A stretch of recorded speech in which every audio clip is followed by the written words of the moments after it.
From every strand on the line of your reel, to the rods, to the anglers, to the lures on the end of your hook, let's talk about those big bass here on Co-Angler's Corner with your hosts, Rob Welch and John Stoudinger. Good evening, y'all. I'm John. Hey, y'all. Arcade Rob here hanging out with you on a Monday night. Hope everybody had a good Monday. Yeah, didn't mean to mess you up, Rob, but yeah, you threw me a curveball. I'll have to. Yeah, you threw me a curveball, man. I just want to say this. Our show tonight is brought to you by Fish Hurt. They've been doing a wonderful job helping us out, and I want to throw their name.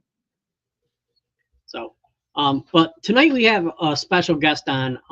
Many of you know that I've had a lot of medical issues lately, and a lot of that is due to PTSD. Not necessarily military, but childhood and stuff like that. So I found Christine on Facebook, and she's a fish. She has a group. She founded Mindful Fishing. It's an initiative blending mindfulness and nature to promote healing among trauma and exposed professionals with firefighters, police officers, paramedics, and it helps them cope with the PTSD and mental challenges and through fishing.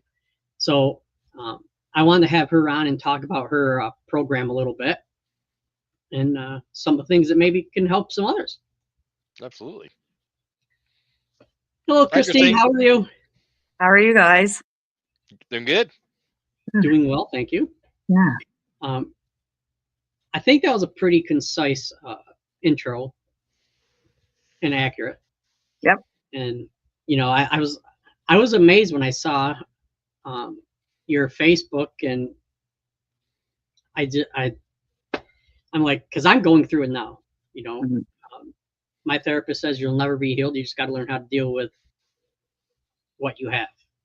So, yeah. So if you don't mind introducing yourself and a little bit about your background and. Yeah. So again, Christine, I'm currently living in Athens, Ontario. I'm from Kingston, Ontario, which is right on Lake Ontario. And I grew up fishing with my dad. But, you know, I kind of got away from it for a bit and focused on career and family. And I worked as a mental health nurse, mostly in the prison system up here for 20 years. And subsequently, as a result of the work I did as a crisis negotiator and nurse working with the acutely mentally ill inmates in our penitentiary system, I sadly developed post-traumatic stress disorder. I was diagnosed and put off work, and my psychiatrist said, you know, you're experiencing all the symptoms of this, and you got to get help. So I did. I tried a bunch of different things that are offered to people once they get that diagnosis, and there's talk therapy, there's medications, you know, TMS, transcranial magnetic stimuli, there's EMDR, there's a whole bunch of treatments out there. But the one thing he kept stressing to me is that I have to practice mindfulness and meditation.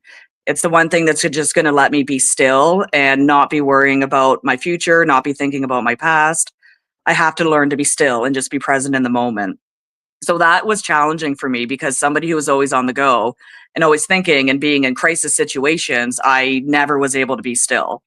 So I, through the help of a friend, I was able to rediscover my childhood love of fishing. And we just kind of went and did it as a, you know, an activity while it's time out on the water. I love the water. I grew up on the water. And I noticed that I felt better after. I wasn't thinking about anything else other than just trying to catch a fish and where I was casting and the feel of the tug on the line and what was around me and the sound of nature. So I decided that I wanted to do this as an activity. And I joined Ontario Women Anglers, and that's a great organization up here that's just a safe space for women to go out and network and try fishing. And I tried ice fishing with them for the first time. And that was when I was sitting out on the ice and, you know, out there with a small group of women and sitting on a bucket, just jigging through a hole in the ice. And I noticed that I didn't think about anything else for hours, like nothing. Wow. And that was when I thought, okay, there's some magic here. For me not to think about anything else or to feel stress or to be worried about people behind me or the hypervigilance and stuff you feel with PTSD. I knew right there was something magic about it. So this was also at a time when I left the penitentiary system, but was going back to work as a mobile crisis response worker with the police. So I was going to be working with other first responders who were dealing with crisis situations. So when I went to work with them, they worked up in Smith Falls and Lanark County up here in Ontario, and they're part of the Rideau Canal system, which is a bunch of waterways, a bunch of canal systems, and it's lock systems. It's a great place to fish. So unfortunately, there was a police officer in the town that committed suicide, and the officers I was working with that day, you could sense the distress. You could sense all the horrible things that come with, another member in your force committing suicide. So I just, I said, hey, like I have a fishing rod in my truck. If anybody wants to go and just sit by the water and just chill out and talk, you can talk if you want, or we can just sit by side and just be quiet.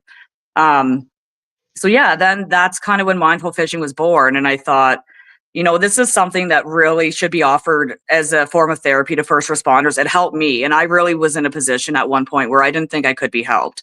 I was ready to end my life. It was that bad where I thought, if I can't get rid of these thoughts in my brain, I don't want to live this way anymore. And sadly, people do die from PTSD.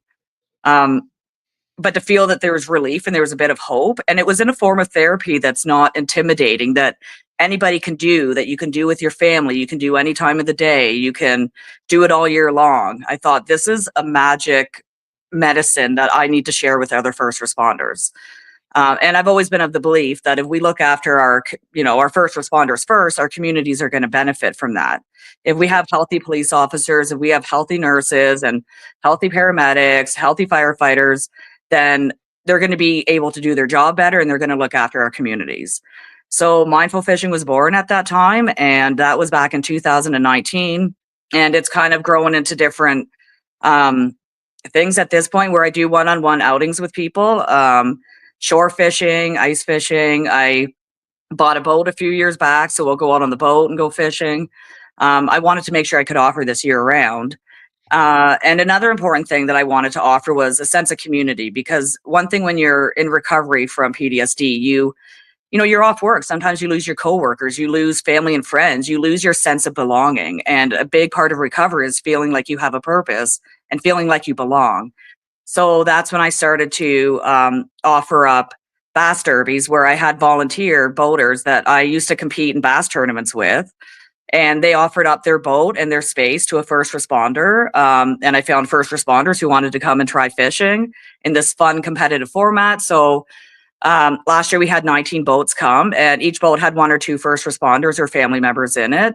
And we went out and fished for 4 hours. Then we had a barbecue after, and people get to talk, they get to network. They're coming out in a safe space and trying to reintegrate back into society. And then people have gone on to meet up after the events, and they go fishing on their own with each other, and they become friends. And I see them on Facebook post together, and it's, I'm just trying to build a bit of a sense of community. So on top of the bass derbies, which I've had 4 of them now, I also do an ice fishing event in the winter where people can come and just try ice fishing, and something that might get them off the couch in the winter, right? Up here, a lot of people do struggle to find some form of enjoyment in the winter. If they don't ski or snowshoe or sled, there's other things to do, but it's tough to find joy in those dark months. So yeah, I just offer up a kind of open house. It's on a private lake owned by one of the universities up here. And open house, I have volunteers who come and set up their tents and offer up rods, and we have food, and people can come and go and try ice fishing. And again, they get to network and meet other people, and then hopefully build a form of community. So that's where it's at. I have some plans now where I am actively trying to have it recognized as a form of therapy that can be prescribed by doctors, that can have some sort of coverage to reduce some of those financial barriers that people have. So that's my next step. And I really do want to have it to the point where, I can go to my doctor, and if I'm on workplace safety insurance here, that's the organization that covers your salary if you go off work with an operational stress injury. I would like to go to them and say, I've been prescribed to go fishing by my doctor. Would you pay for my fishing license? Would you cover that so I can go out and go fishing? So I'm fighting that battle, and hopefully we'll figure out some way to do that. And so that's, I feel like I've been talking for a bit, but that's the gist of it all. You're good. This show is all about you, so and what you're doing to help the fishing community. And but we do have a comment from Rhonda Pitts. Okay, yeah. Yep. She says true medicine for me as well, and you're a hammer. Oh, yeah, she's a hammer. Yeah, I've been Facebook friends with her, and I love, again, I love the online community of fishing. It's they say social media is not healthy for us, right? And I think that's talked about a lot. That if you're feeling lonely and you're feeling, you're not doing well in life, social media is not the place to go, because you tend to see other people highlight their lives and see how well they're doing, and it makes you not feel so great about yourself. However, I do argue that without social media and without my ability to network with people like Rhonda and all the other first responders and anglers I have on my friends list up here, I wouldn't be where I am. I wouldn't be able to, promote my events. I wouldn't be able to have people step forward and volunteer at them. I wouldn't have first responders reach out to me to fish. So yeah. And Rhonda, yeah, I've been friends with her for a bit on Facebook, and she's a hammer for sure. Yes, she is. Becky Mon McVeigh says that is an amazing idea. Absolutely. Yes. Yeah, I'm not sure why it I think everybody knows deep down that fishing is therapy, right? I think it's always been talked about. And I'm trying to remember the quote that even Len Thompson, so he's a custom lure maker up here. He fought in First World War and came back and started a bait company that's still in existence up here in Canada now. And he has this quote that he says, "I came home and I had to fish to forget." And I know that what he meant by that is that he was coming home and fishing helped him forget the horrors that he saw while he was in First World War. So I think we've always been able to recognize that fishing has medicinal benefits for our brain, and not only physical health. You're up, you're walking, sometimes you're hiking into back lakes to fish for trout. It's good for your cardiovascular system. It's good for all that. But I don't think we're starting to recognize finally, I think, the mental health benefits that it has. And I hope that continues to grow. Yes. I know mental illness has come forefront in the medical field lately. Back when Rob and I were growing up in the 80s, 70s, it was frowned upon. Yeah. So I'm glad to see that the governments, yours as well as ours, are starting to take a look at it, as it is a serious issue. Well, that's it, John. I mean, for you, and I know we've chatted before this podcast, and you divulged some stuff to me, and I fully recognize how difficult that is for, especially a man of your generation, to be able to talk openly about mental health struggles. I know, I'm kind of a little bit after that generation, but you're taught to grow up and suck it up and be stoic, and you don't cry, and you show your brave face to the world, right? And I think that's taking a turn that way. I think that, people have to start talking about it. We have to reduce the stigma, and it's okay to have mental health issues and to have mental health injuries, just like anything else. And I compare this to any other physical injury. People sometimes look at it and say, well, why can't you just suck it up and carry on with your life? Like, why do you have to feel that way? It's like, well, would you say that to somebody whose leg was amputated? They lost their leg at work. Would you tell them to walk it off? It's not always that simple. They may learn to walk again. They may need to use prosthetics and to use aids to learn to walk again. They may even run a marathon, but they're going to feel it after they do. Just like PTSD, if I overexert my brain, which I have done, I'm going to feel it after, and I'm going to need some time to recover from it. It's just like any physical injury. We just have to recognize it as that. And it has to be that invisible injury, right? If you don't see it, people can't understand it. But that's why we have to keep talking about it so people do. Yeah, and awareness has really jumped up last 10, 15, 20 years. It's went a long way. Yes. Absolutely. Too many suffering in silence. And and that's why, that's what I've kind of liked about fishing, is that it's a comfortable way to talk about it. Like even I've taken out old retired officers and old, retired military members, and they're comfortable going fishing, even if they can't say that I'm going out because mentally I'm struggling and I want to go out and feel better and be out on the water. It's okay for them to say, hey, I'm going fishing, and so it just provides that comfortable space. And I don't always promote that. You don't necessarily have to have a diagnosis of PTSD to come fishing with me. If you're any first responder, just come, because sometimes this is the best preventative medicine as well. If you instill some of those self-care techniques into your everyday practice, and you're going to fare better in your career. If you're going to start in policing or in corrections or in firefighting, and let's say you fish or even you hunt or you spend time in nature, you're probably going to be better off in your career because you're spending your downtime doing something that's really great for your brain. Absolutely. Yes. And something you enjoy. Exactly. And that it feeds that reward center, and that feeding that reward center of your brain actually does help heal the parts of the brain that are impacted by PTSD.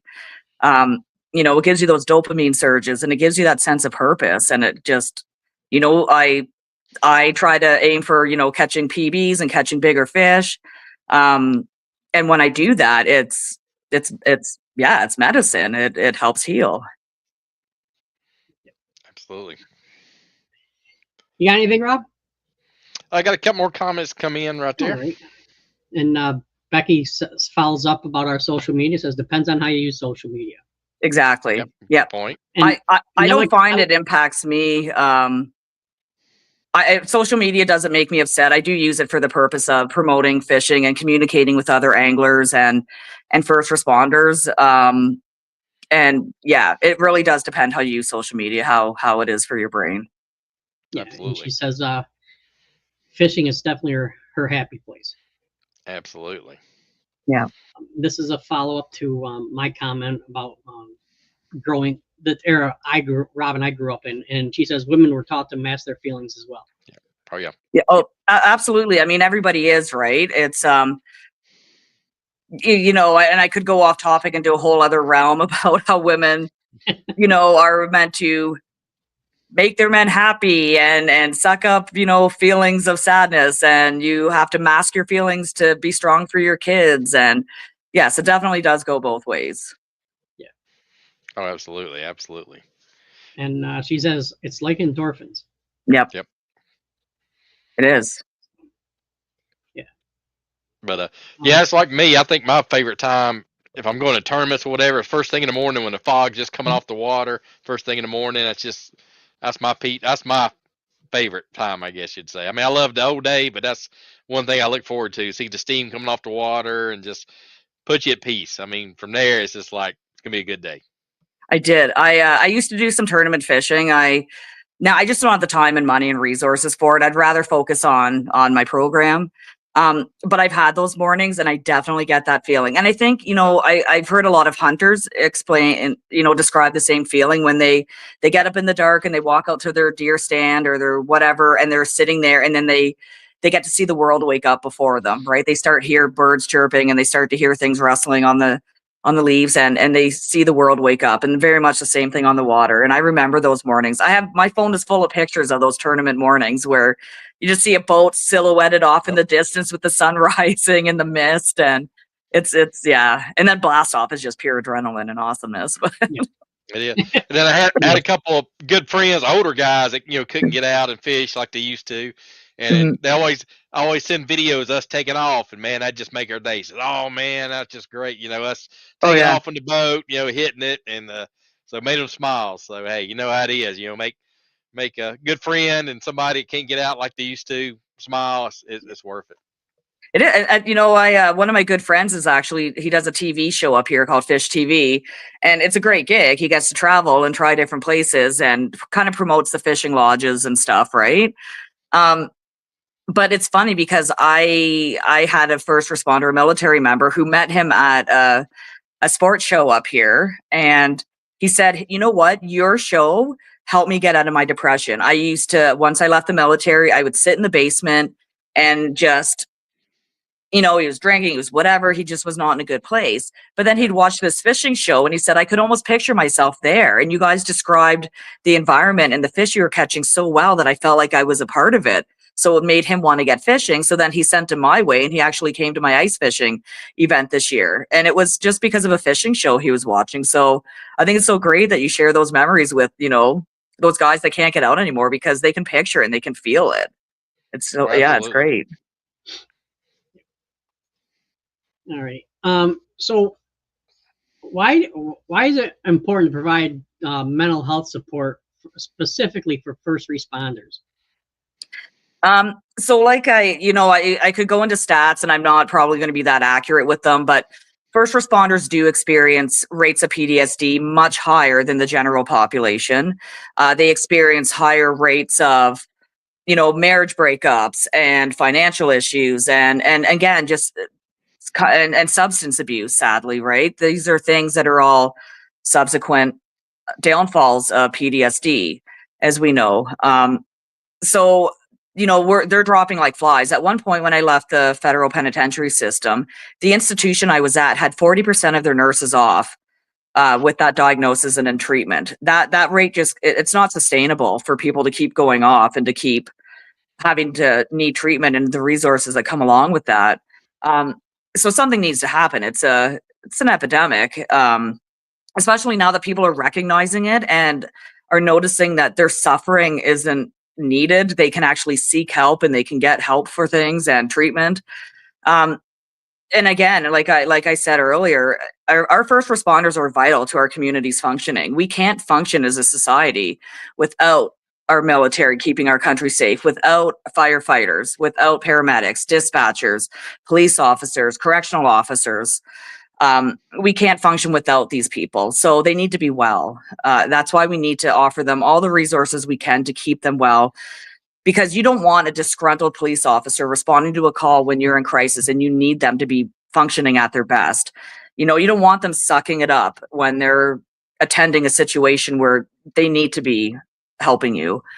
You don't want a nurse who is suffering and isn't mentally well and is tired, maybe using substances, maybe, their marriage is falling apart. They're not seeking help. They just suck it up and using maladaptive coping mechanisms to get through their day.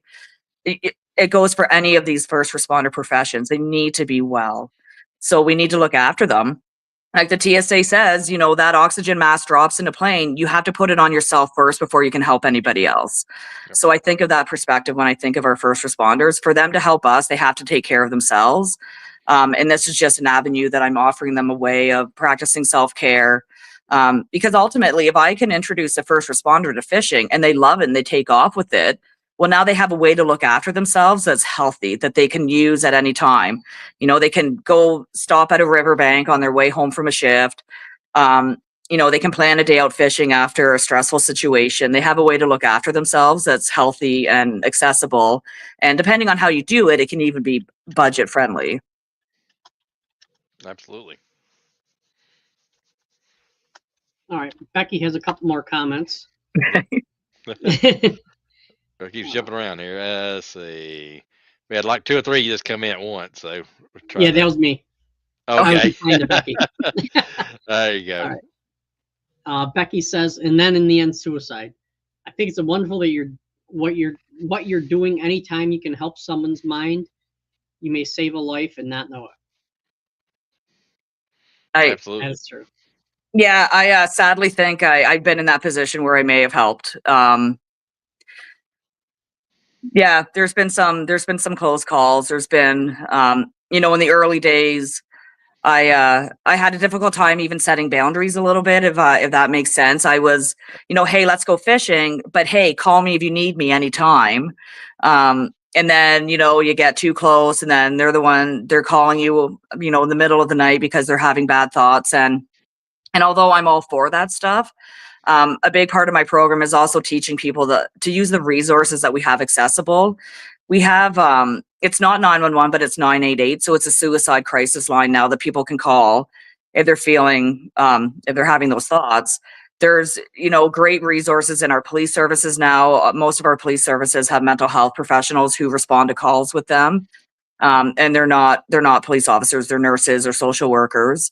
Our emergency departments are better equipped to deal with this stuff.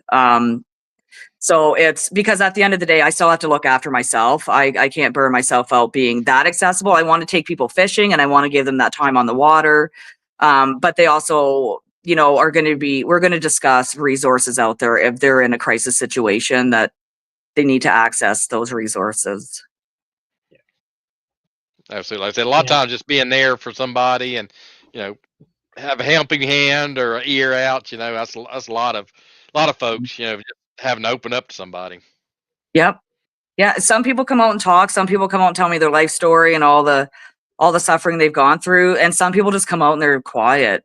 And I remember I took this police officer out once, and we didn't chat much, but I remember just looking back on the water, and she had just a whopper plopper, just one of those on her line, and she was just like kind of just stroking it through the water, just feeling the vibration of it in the water, and she just kept doing that back and forth. She wasn't even casting, she was just watching the action under the water and feeling. And I just thought, how interesting is that? She was just, that's where her mind wanted to be at that moment. She even found casting and focusing on that was too much at the time. She just wanted to connect with the water in that way, just by running her lure through and just watching its action and watching how it is under the water and feeling it that way. So every experience I go on is different. Sometimes people are there just to bird watch. So, Oh, yeah. there's all sorts of reasons why people want to get out on the water, but I'm okay for it. Yeah. Sometimes that little bit of time is all they get. Yeah. Unfortunately, Yeah. People don't realize that PTSD isn't one thing. It's a bunch of things. Mm-hmm. Yeah. It also includes, depression, anxiety, a whole bunch of things wrapped up into one. So it's very important to get help. Exactly. And the other thing that we don't talk about a lot is the grief that comes with it. You're grieving the loss of who you once were. You're grieving the loss of sometimes a career, sometimes a person, sometimes your purpose in life. You're grieving, and it's so sad. So it's so important in your recovery to find another sense of purpose and to find a belonging, and to help with your grief, because you are grieving just as though you lost somebody, and you lost yourself, right? And you need to rediscover something and rediscover a passion. And fishing's not for everybody. I know that. I know not everybody I take out wants to go again, or they're not going to become an avid angler. But the few that I do introduce to it as a form of therapy, I'm really grateful for that, because if it works for you, it really, really works. And it can definitely battle those depressive symptoms and that anxiety and all that other stuff that comes with PTSD. Absolutely. Good point. And like I said, I know John, we know a lot of guys in the armed forces. When you get out of that lifestyle and get out of that, it takes a while to kind of readjust and kind of get yourself back on track. So that's a big adjustment for a lot of folks. Yeah. And it is. And it's sometimes when you work your career and you get to finish it and you're retiring and it's coming and you can kind of prepare for it. But a lot of people with operational stress injuries, sometimes it happens. It's just one visit to your doctor and you start describing what's going on, and then boom, it's taken from you. And it can be really sudden, and it can be really life altering at that time. But either way, it can be a slow burn or it can be a quick fire. But there's an adjustment period for sure. And it's, I see it a lot. I tend to see it a lot with police officers. They love their job. They love being involved in the community. They love, I don't want to say the power, but they're in these like great high positions in the community, and some are praised for the most part, some are not, but they love it. And then when they're done, they miss just even going into the detachment and hanging out in the constable's office, and then just doing, being seen in the community as this great, person that's helpful and contributes so much to society. And it's definitely a tough adjustment for sure. Yeah, absolutely. Julianne has a comment here. Julianne Darban says, 39-year RN, retiring next month. Fishing has definitely helped me with the stress of my career. I noticed a big change in my mentality after working through COVID lockdowns. Fishing became my outlet, my time with God and nature. Absolutely. Yes. Yeah, I love it. I quite often say fishing. Yeah, the water is my church. That's where I do my connection with the higher power. That's where I do my thankfulness, my gratitude. I share all those things when I'm out there. It's that is my church. And COVID for nurses, what a time. It's, yeah, I was working during that time. I even worked in the COVID clinic up here, and you know, doing all the nasal swabs and the injections and all this stuff. Look, I have a mosquito on my camera. um,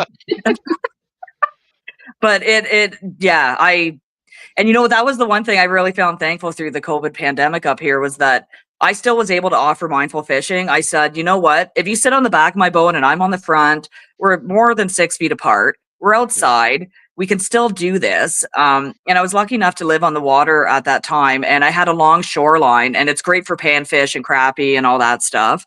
And I was like, you know, anybody who needs to come and fish, just come. It is open to any first responder who wants to come fish.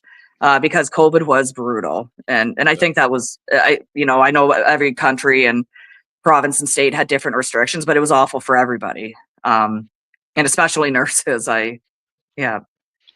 Oh yeah, and it's amazing too. During that period, I go to my local lake, and I had a good friend of mine worked at Cabela's, and he'd get a thing of shipment of kayaks. The next day, they was gone. And you go to the local lake, there'd be families, kids, everybody's in a kayak. It was amazing. Yeah, because you could just do that outside. ATVs and all that stuff just went like boats, everything. Outdoor activities, that's what people ran to, right? They ran to escape and to get out of their house. And, you know, I think it's great because it kind of, I think, made a lot of people realize that healing is in nature. And yeah. I mean, not all bad things, I guess, came from COVID, but a lot of bad did. But some people really discovered their love of the outdoors at that time. So it's great. Yeah, and we made it through it. And we made it through. Absolutely. Yep. Sometimes my kids had to do a history project, and he had to, you know, kind of reflect on his life and major events that have happened in his life. And I was like, my gosh, honey, like you guys going through the COVID pandemic is far greater than anything I went through. Like what weird times it was. Yeah. You know, it's yeah, you've gone through some pretty interesting events in your short little life. And yeah. Absolutely. And got a couple quick comments here and run through. Greg Bogan, friend of the show, says, "What's up, my fellow fishing people?" Hey, what's up, Greg? How's it going, buddy? And Becky says, "Loves the fish, her logo up on top." Thank you. Appreciate it. And Julianne says, "It was horrific, and our unit basically trauma bonded." Yeah. Oh, yeah. Yeah, that trauma bond. Yeah, that's sadly a very common thing that happens amongst first responders, right? You go through this stuff together, and it's kind of a sad way to bond, but it is, again, sometimes it's nice to feel that support and to be able to debrief with people who have been through it with you and who get it. And you know, you see it a lot amongst the military members, right? Like their brotherhood is like no other, and their sense of connectivity and how they look out for each other. And it's because of that trauma bonding. It's because you get it. You know, somebody else out there gets it, how horrible things can go. Oh, absolutely. And Julia says, "My mental stability was the deciding factor for her to retire." But fishing is the plan to stabilize that mentality, right? Oh, absolutely. Yeah. Knowing Julia, there's not a chance that that's not going to happen. Yeah. She'll be on the that water. Gives me hope. That gives me so much hope Yes. for her. Yeah. Yeah. Yes. And yeah, it's crazy. Like you mentioned, like the military, even if you don't have a lot of trauma in the military, you have that bond. Yeah. You know, you do. I mean, It's yeah, Rob I love it. Yeah. Rob and I have never met each other in person. Oh, really? Yeah. Been friends for years. How many years now? I lost count. Why have you not made that happen? I don't know. It's just weird. It's strange, but through social media and, you know, we talk about the military and things like that, and it's like the brotherhood, you know. Yeah, we talk every day. I mean, we touch base even if it's just a text. You know, well, I think that just goes to show you how strong that connection can happen, right? That's like you probably just naturally feel it between each other, and that's awesome. Yeah. Absolutely. And you know, one of the things that I didn't understand in the beginning with my issue was the support system. How crucial the support system is. I mean, I've always been I can do it on my own. If I can't do it, then I'll figure out a way to do it. Like I built a 12 by 24 shed all by myself. Put the roof on and all the shingles and all that stuff. And because I was too stubborn to ask for help. Yeah. And with trauma and the mental aspect, you need help. Yeah. 100%. People who don't have support don't make it. That's just, that's proven research, right? And one thing my treatment team has always asked me when I've, switched, I've done different programs and had different therapists, but the one thing they always ask me is, who is your support system? Who do you lean on for this? Who do you lean on for that? Who is your support system? And if you say I have nobody, that's the first thing you're going to work on is, getting rid of that stubbornness, getting rid of that pride a little bit, and starting to reach out to people, because I know I wouldn't be where I am without the support system I have in place right now. There's no way. Yeah. And you could have had help building that shed, right? Now you know that. Yeah, after you got done with it. Oh, well. You're like, I could have had help with this? Like, dang it. Right? Instead of taking a week, it'd probably take a couple days. Yeah. Yeah, there's no room for heroism in your recovery, right? There's no, hey, I did this all myself. Like, nobody recovers without a treatment team, without a support system, without having healthy methods of healing, like fishing in the outdoors. You don't do it on your own. So no, that goes for everything.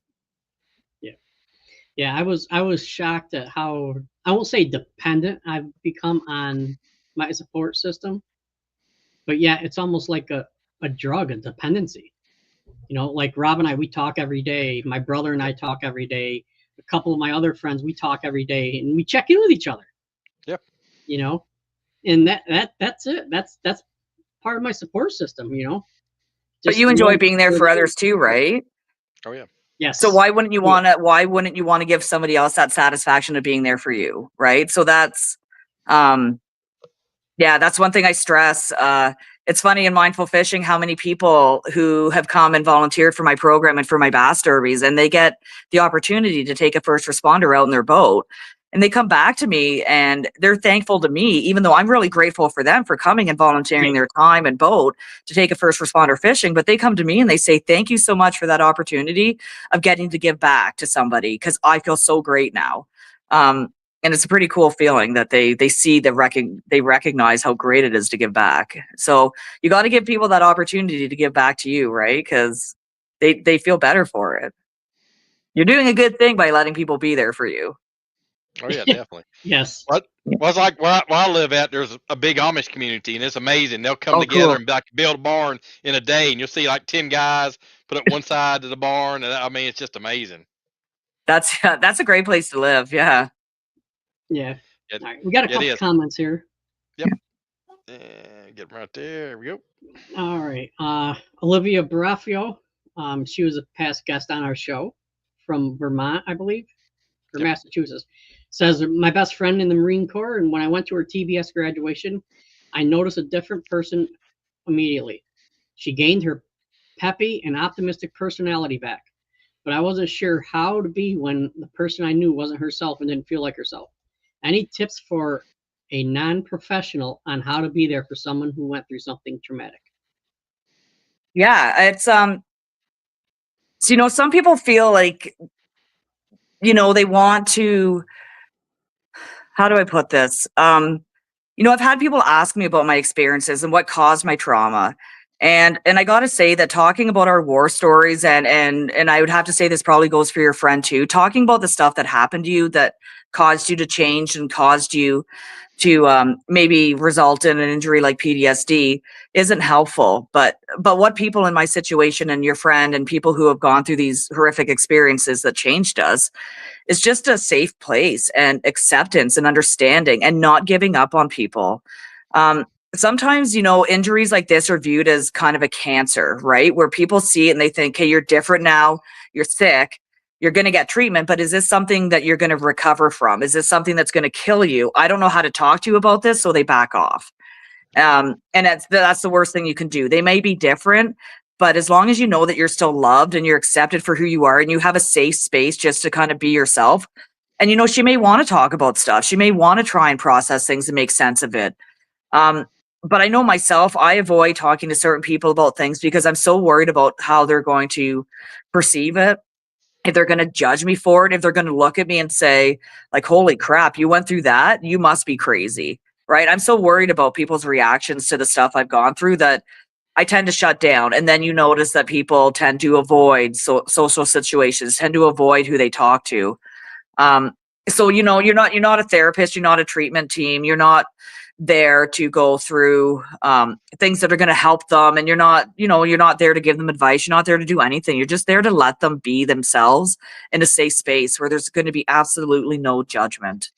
And ask the questions, right? If I don't understand how, that is for you, or I don't understand what makes you feel good, it's just that safe space is so important, and not and just to continue to reach out, right? Because people with this injury and people with mental health issues will avoid society, they will avoid friends and family, they will avoid everybody because they're so worried about how society perceives them now. So keep reaching out. Absolutely. I mean, I went through my days where I couldn't physically leave the house. Yep. Without being terrified. Yep. And that's not a good feeling. No, you're worried about, are you going to come across a trigger? I'll tell a story recently, and it's funny how you never know how these triggers are going to happen. But I was just taking my dog to the vet, and they're getting their annual shots, and they're getting their nails clipped, and my one dog, she's a pointer, so she's very spastic, and they accidentally cut her wick on her one nail. Well, next thing I know, there's blood going up on the walls, there's blood all over the floors, and it actually triggered me and brought me back to being in the penitentiary where, inmates would do horrible things and slash, and there'd be blood and whatever. And I thought, how is this simple little incident of my dog getting her nails cut so triggering to me? But, I had to talk it out, and I had to explain to the vet tech why I was, suddenly really sweaty and why my heart was racing. And I said, I know it's a really odd thing, but, you never know where those triggers are going to happen. So you tend to avoid the world altogether because you do not want to go out. So again, going back to that last comment, sometimes it's just going to their safe space to be there with them and where they're comfortable, and going to their house. And I'll welcome all the visitors in the world to my place, but I'm not always going to want to go out and try new situations. I'm still trying to figure out my triggers and where I'm going to react. However, the one place I know I never react or have triggers is on the water. That's why I'm so comfortable going out fishing. I'm not worried about, anything coming up behind me that I can't see from a distance in a boat, or, it's my safe space. So. Absolutely. And Carol Wells says, such a great thing you were doing, Christine. Thank you. And Becky says, and sometimes it's just about being there for someone. Yeah. Just letting them be themselves with you, not judging, and accepting them for who they are.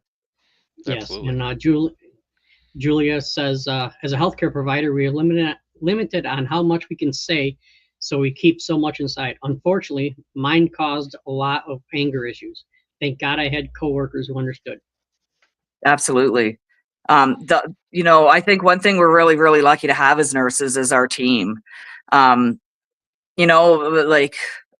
hated when I had to work management or when I was in other authority positions, because I wasn't on the floor with those nurses. I wasn't in that group who got to then support each other and be there for each other. And you're then surrounded by a group of people who understand what you've been through, and you can talk safely about it. Because you can, there's confidentiality. There's a whole other array of issues that nurses have where they can't go and talk to their family about stuff or talk to, anybody about it. It's, I was really thankful in my career for my nursing colleagues that were my support system, and they got me through some really brutal times because of it. Absolutely. And Olivia says, I noticed that you said to tell someone struggling that you don't understand, because I'm sure you truly don't. It's good to know that my response should not be to relate, but should be clear that it's not something I have felt. Can you speak why this is a helpful approach? Yeah, because we want to be understood, but we know that we're not always going to be understood. Sometimes you have to be there to understand it, right? And I get that. Nobody's going to understand what I went through in my career, as a nursing negotiator in corrections. I don't know anybody else who kind of did the work I did. But I just want to know that it's okay that I've suffered this stuff, that it's okay that, you're not going to judge me for it, to say, it really sucks that happened to you, but I'm here for you no matter what. That's all I need to hear, right? It's because you can't relate, and that's okay. And you're not supposed to relate. Sometimes I'm really thankful to have people in my life who can't relate to my trauma, because sometimes they ground me. They bring me back to normalcy. There's a lot of fishing friends I have who have other careers, who have no idea what traumatic events are like. They've never suffered trauma in their life, but I love hanging out with those people, because sometimes it just kind of shows me what normalcy is and what I'm striving to feel again. It's just great to have somebody who grounds you, because I don't want to necessarily hang around people who have suffered trauma all the time. I don't want to sit around and talk about this stuff all the time. I love to have somebody who I can just talk about other things with, and that makes me feel normal. I don't want it to always be about my PTSD. I don't want it to always be about first responder suffering and about the experiences we've had. To have somebody as a friend like you, Olivia, who doesn't understand it, hasn't felt it, but you're still willing to be there. The fact that you're reaching out and asking how to support your friend, that's everything you could do for somebody in this situation. How beautiful is that, to say, I can't understand it, but I want to be there for you? That's amazing. And sometimes, like with my situation, sometimes the best they can do is just listen. Exactly.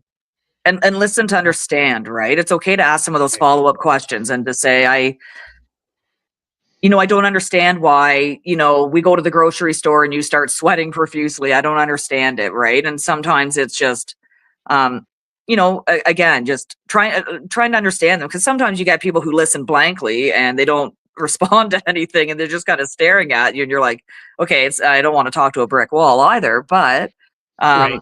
It's great to have people who are actually just trying to understand why you might be the way you are, why you might feel the things you do. And they just care to give you a safe space to do that. That's, yeah. Absolutely. Yeah. And Julia says, I definitely leave my nursing at home.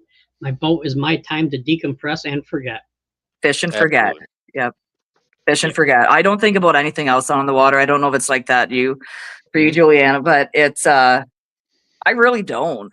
I'm out there and there's a minke on the shoreline and there's a bald eagle flying overhead. And it's funny because I do find myself fishing in a different way than some of the tournament anglers I go out with. They're out there and I have all the electronics and I do all that stuff too. But they're electronics, and they're on the hunt for the bigger bass and whatever. And I'm there going, well, I'm just going to go down to this bay because two loons were hatched last week, and I want to see how they're progressing. Yeah.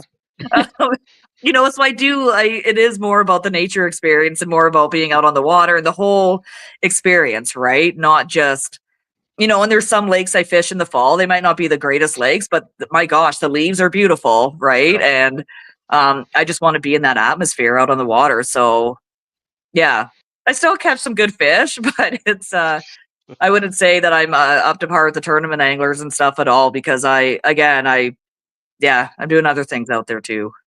But it clears your mind. It clears your mind, puts you at peace. Absolutely. If I was out there just searching for the big fish, I'd probably end up being frustrated, right? Because I'm not catching them or something, right? So we've all been there.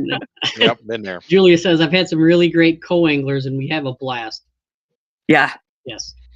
And that's it. Like I've fished with people from all sorts of backgrounds, all sorts of walks of life, different ages, anything. And there is, like, fishing is this worldwide language that we can all speak when we're together, regardless of what, there are like subgroups. Like I can't say that I talk to the fly fishing, trout anglers. Like I really can't connect with them. That's something I don't do, but they get why fishing is such a passion, right? And it's that worldwide language that we can all speak to each other. Absolutely. Julia says, pre-fishing is when I enjoy everything nature has to offer. Yeah. Agreed. But when you're tournament fishing, you're in it. Yeah. You're locked in. Yep. Yes.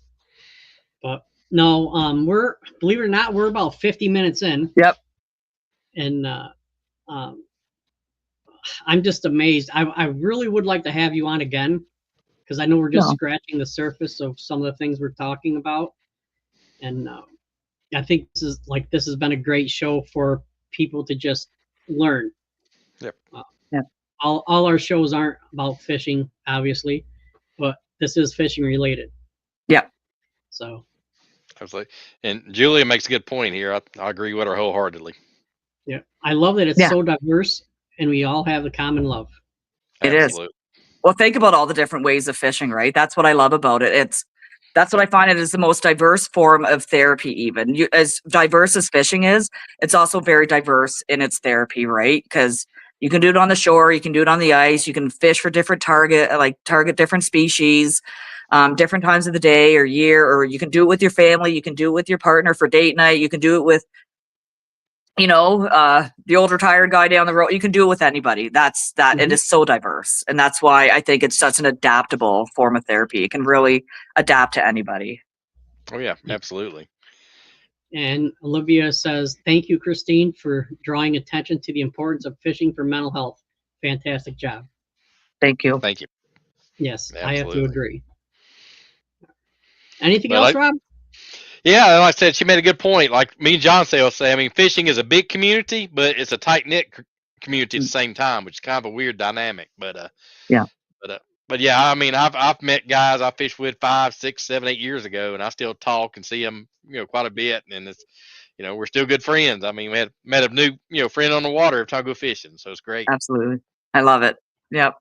That's why we're here 52 minutes in, because we can talk about it forever, right? So. Oh yeah, exactly. Oh, yeah, absolutely. Oh look, if you want, we can go out. We can go till midnight. Oh yeah. But no, I want to thank you for coming on. Yeah.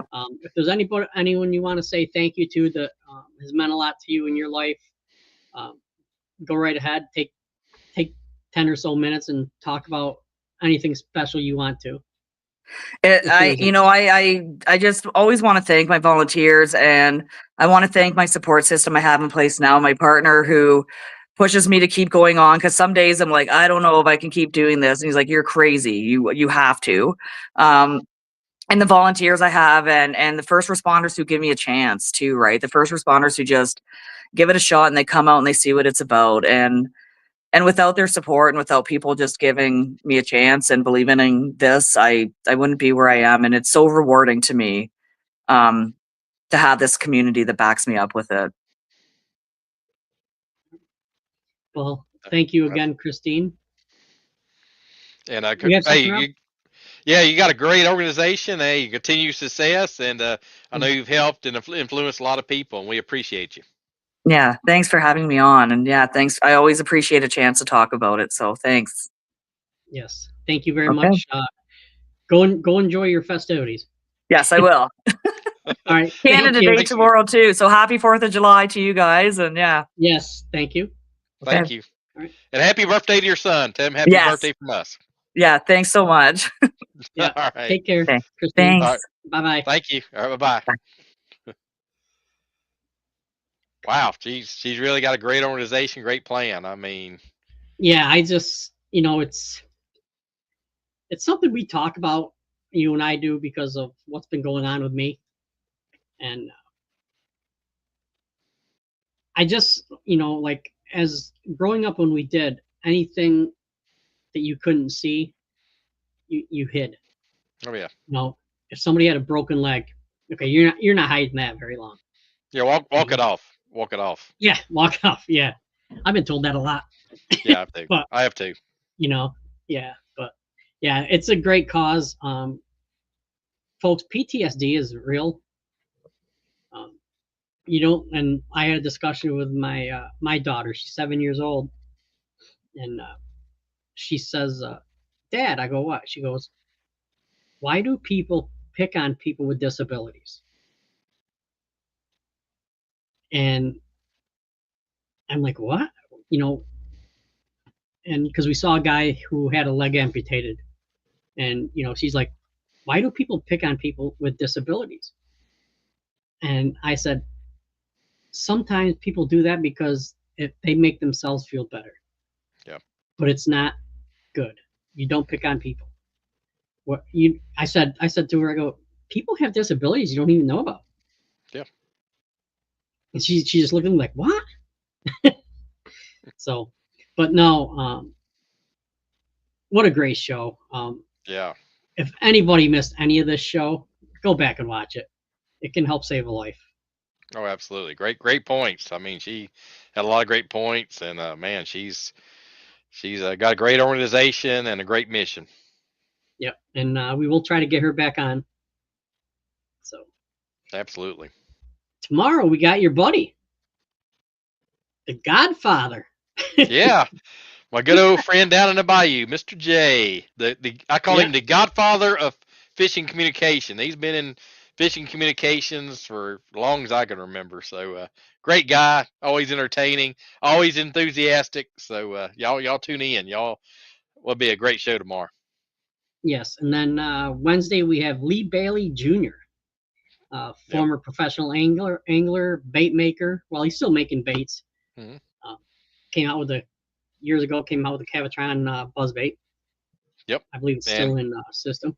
Yeah, I think he's been in the Bassmaster Classic at least twice, maybe, if I'm not mistaken. I think so, yeah. So, yeah. I think it was twice, yeah. Yep. But so everybody take care, be safe, and check on people. You know, sometimes all you gotta do is say, "Hey, what's up?" Yeah. Make someone's day. Yeah, especially if you ain't heard from somebody in a while, say, I need to reach out to him and just see if everything's cool, everything's kosher. So it means a lot to a lot of folks. Yes, sir. All right, and take care and be safe. Peace.